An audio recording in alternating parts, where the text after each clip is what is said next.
Kami dari kelompok 12 akan menjelaskan tentang jurisprudensi dalam perkara perwakafan dan pernikahan.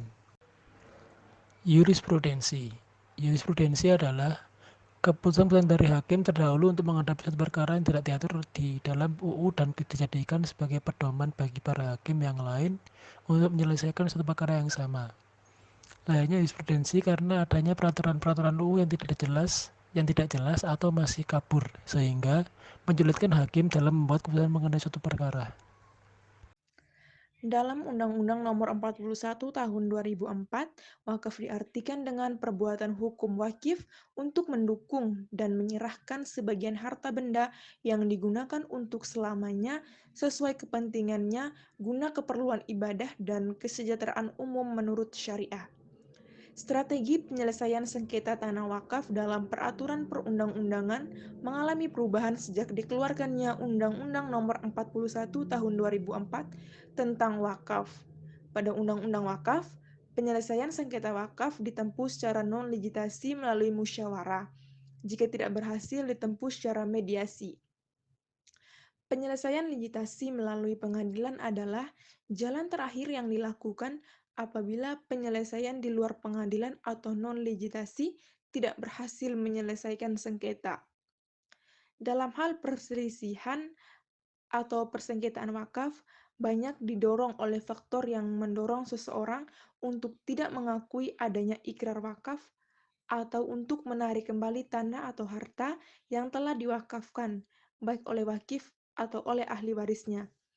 Faktor pendorong lainnya yang pertama, makin langkahnya tanah, yang kedua, makin tingginya harga, yang ketiga, menipisnya kesadaran beragama, yang keempat, wakif mewakafkan seluruh atau sebagian besar dari hartanya, sehingga dengan demikian keturunannya merasa kehilangan sumber rezeki dan menjadi terlantar kehidupannya.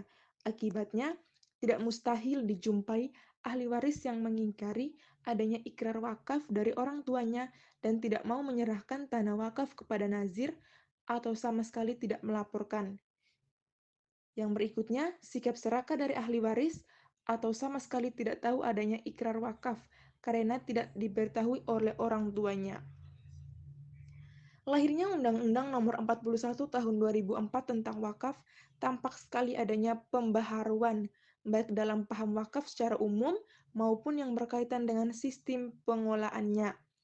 Pembaharuan itu setidaknya meliputi beberapa aspek pengembangan yang menjadi paradigma baru perwakafan. Misalnya, perluasan benda yang diwakafkan atau mauquf bi, sebelum adanya Undang-Undang Nomor 41 Tahun 2004 tentang wakaf, peraturan wakaf hanya menyangkut perwakafan benda tak bergerak yang lebih banyak digunakan untuk kepentingan konsumtif seperti masjid, madrasah, kuburan, dan lain sebagainya. Namun sekarang, wakaf sudah dikembangkan pada benda-benda bergerak seperti wakaf uang, saham, dan surat-surat berharga lainnya, sebagaimana yang diatur dalam Undang-Undang Wakaf.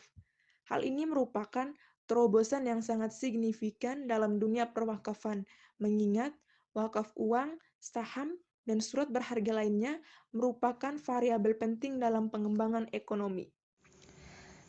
Materi selanjutnya mengenai jurisprudensi dalam pernikahan. Hampir pada kebanyakan negara muslim, pembaharuan hukum yang pertama dan utama terjadi pada hukum keluarganya.